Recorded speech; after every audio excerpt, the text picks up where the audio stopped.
안녕하세요. 마틸다입니다. 오늘도 이어서 하느님이시요 사람이신 그리스도이시 읽어드리겠습니다. 이 책은 예수님께서 마리아 발도르다를 통해 2000년 전 예수님의 생애를 직접 계시와 환시로 받아쓰게 한 책입니다. 책과 저자 소개가 궁금하신 분은 동영상 아래를 참고하세요. 복음준비 17장 마리아는 그의 정신이 하느님에게서 보았던 모든 것을 다시 보고 있었다. 지금부터 시작합니다. 예수께서 이렇게 말씀하신다. 마리아는 하느님을 기억하고 있었다. 마리아는 하느님을 꿈꾸고 있었다. 꿈꾸는 것으로 믿고 있었다. 그러나 마리아는 세상에서 잉태된 육체와 결합하기 위하여 창조된 그 순간에 그의 정신이 하느님의 하늘의 광채 속에서 보았던 모든 것을 다시 보는데 지나지 않았다. 마리아는 비록 정의가 요구하는 것과 같이 지극히 불완전하게나마 하느님의 특성 중의 하나에 참여하였다. 그것은 강력한 지능, 죄로 손상을 입지 않았기 때문에 완전한 지능의 속성으로 기억하고 보고 미리 내다보는 특성이다. 사람은 하느님의 모습에 따라 하느님과 비슷하게 창조되었다. 비슷한 것 중의 하나는 정신에 있어서 기억하고 보고 미리 내다보는 가능성에 있다. 이것이 미래를 읽는 가능성에 대한 설명이 된다. 이 능력은 하느님께서 원하시는 데 따라서 흔히는 직접적으로 또 어떤 때는 아침에 떠오르는 해처럼 일어나는 기억으로 발휘되어 하느님 안에서 이미 관찰하였던 세기의 지평선의 어떤 정확한 지점을 비추게 된다. 이것들은 너무나 높은 신비여서 너희는 완전히 이해할 수가 없는 것이다. 그러나 곰곰이 생각해 보아라. 그 최고의 예지, 모든 것을 아는 그 생각, 모든 것을 보시는 시력, 너희를 당신의 의지의 행위로 그리고 당신의 무한한 사랑의 입김으로 창조하시어 너희들의 기원으로 당신의 자녀가 되게 하고 또 너희들의 운명으로도 당신의 자녀가 되게 하신 그분이 당신과 나를 어떤 것을 너희에게 주실 수 있느냐? 그분이 그것을 너희에게 무한히 작은 일부분만 주시는데 그것은 피조물이 그의 조물주를 포함할 수가 없기 때문이다. 그러나 이 참여는 그 무한히 작은 가운데서도 온전하고 완전하다. 어떤 지능의 보물은 하느님께서 사람에게, 아담에게 주시지 않았느냐? 죄가 그 보물을 작게 하였다. 그러나 내 희생이 그것을 회복시키고 지능의 광휘와 그 많은 흐름과 그 지식을 열어준다. 아, 은총으로 하느님과 결합하고 그분과 더불어 그분의 지식의 역량을 같이 하는 인간 정신의 숭고함. 은총으로 하느님과 결합한 인간 정신의 숭고함. 다른 지식의 방식은 없다. 인간의 능력을 넘어서는 비밀을 호기심을 가지고 탐구하는 사람들은 이것을 상기하기 바란다. 은총 지위에 있는 영혼에게서 나오지 않는 이런 종류의 지식은 어떤 것이든지 사탄에게서 나올 수밖에 없다. 그런데 아주 분명한 명령을 가진 하느님의 계율에 반대하는 영혼은 은총 지위에 있지 않다. 그 지식이 인간적인 논거를 따르기 때문에 진리와 일치하기 어렵고, 이 논거들은 그 지식이 초인간적인 것에 의거하기 때문에 절대로 진리와 일치할 수가 없다. 그것은 마귀가 거짓말의 아비이고 거짓말을 오솔길로 끌고 가기 때문이다. 하느님에게서 오는 방법 말고는 진리를 아는 다른 방법은 아무것도 없다.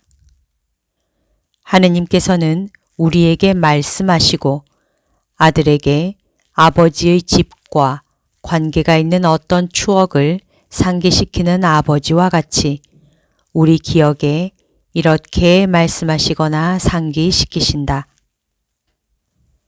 너가 나와 같이 이러저러한 일을 하고 이런 것을 보고 저런 말을 들을 때가 기억나느냐? 너가 떠날 적에 내 입맞춤을 받은 때가 생각나느냐? 방금 창조되어서 아직 순결하고 더럽혀지지 않은 너의 영혼을 들여다보는 내 얼굴의 찬란한 태양을 너가 처음으로 보던 때가 생각나느냐? 왜냐하면 너가 내게서 나가자마자 그 후 흠이 너를 작게 만들었기 때문이다. 너의 심장의 사랑의 고동으로 사랑이 무엇인지를 깨달은 때가 기억나느냐? 우리의 존재와 발생의 신비는 무엇이냐? 그리고 은총 지위에 있는 인간의 한정된 능력이 도달할 수 없는 그곳에서는 지식의 성령께서 말씀하시고 가르치신다. 그러나 성령을 가지기 위하여 진리와 지식을 갖고 있기 위하여 아버지를 모시기 위하여는 은총이 필요하다. 이것은 삼위께서 당신의 거처를 정하시는 천막이고 영원하신 분이 자리하시고 말씀하시는 속죄소이다. 그러나 구름 속에서 말씀하시지 않고 당신의 충실한 아들에게 당신 얼굴을 드러내고 말씀하시는 속죄소이다. 성인들은 하느님을 다시 기억하고 창조하시는 생각 안에서 들었던 말씀, 하느님의 인자하심이 그들을 수리처럼 높이 올려 진리를 주시고 시간을 알게 하시려고 그들의 마음에 다시 살아나게 하시는 말씀들을 다시 기억한다. 마리아는 은총이 가득하였다. 하나이시고 세 분이신 온 은총이 마리아를 결혼을 앞둔 신부처럼 당신의 후손을 위한 결혼처럼 당신의 어머니 되심을 위한 하느님 같은 분으로 그의 사명을 위하여 준비하셨다. 마리아가 구약의 여예언자들의 주기를 마감하고 신약에서 하느님의 대변자들의 주기를 여는 것이다. 하느님의 말씀의 참된 궤인 마리아는 영원히 침범되지 않은 그의 내면을 바라보면서 하느님의 손가락으로 그의 티 없는 마음에 그려진 영원한 지식의 말씀들을 발견하고 모든 성인들처럼 생명을 가진 모든 것의 조물주이신 아버지 하느님에 대하여 하느님에 의하여 불멸하는 정신을 가지고 태어났을 때 그 말씀들을 들었던 것을 기억하였다. 그리고 마리아가 그의 장래의 사명에 대한 모든 것을 기억하지 못한 것은 하느님께서 일체의 인간적인 완전에 결함을 남겨두셨다는 이유에서였다. 그런데 그 결함은 당신의 피조물에게 공로를 세울 기회를 제공하심으로써 당신의 피조물에 대한 인자이신 하느님의 슬기에 기인하는 것이었다. 둘째 하와인 마리아는 그리스도의 어머니가 되기 위한 공로의 자기 몫을 그의 충실한 착한 의지로 쟁취해야 하였다. 이 착한 의지를 하느님께서는 당신의 그리스도를 구세주를 만드시기 위하여 그리스도에게서까지도 요구하셨다. 마리아의 정신은 하늘에 있었고 그의 심적 상태와 육체는 세상에 있었다. 그리고 그가 정신 있는 대로 가고 번식력이 있는 포옹으로 그를 성령과 결합시키기 위하여는 그가 땅과 육체를 발로 밟아야 하였다. 개인적으로 적어둔 것. 어제 하루 종일 나는 부모의 부고를, 그것도 왠지 모르지만 지가리아가 보낸 부고를 보는 것으로 생각하였었다. 마찬가지로 내 나름대로 예수님이 성인들 편에서 오는 하느님의 기억에 대한 점을 어떻게 다루실까 하고 생각하였다. 오늘 아침 환상이 시작되었을 때 나는 이렇게 생각하였다. 자, 이제는 마리아가 고아가 되었다는 말이 나올 테지 하고 그러면서 그로 인하여 벌써 가슴이 메는 듯 하였다. 그것은 내가 느끼고 지각한 지난 며칠 동안의 슬픔과 같은 슬픔이었다. 그런데 반대로 환상은 하나도 내가 보고 들으리라고 생각하였던 것은 아니었고 단순한 암시조차도 없었다. 이것이 내게 위안이 된다. 왜냐하면 나 자신의 바탕에서는 어떤 정해진 점에 대해서 단순한 예측조차도 기대할 것이 도무지 없다고 생각하기 때문이다. 모든 것이, 절대로 모든 것이 다른 근원에서 온다.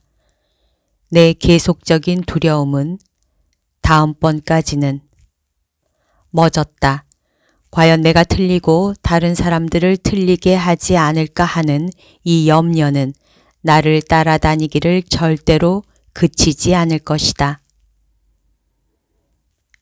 여기까지가 오늘 들려드릴 내용입니다. 오늘도 하느님의 뜻 안에서 서로 사랑하는 하루 보냅시다. 사랑합니다. 축복합니다.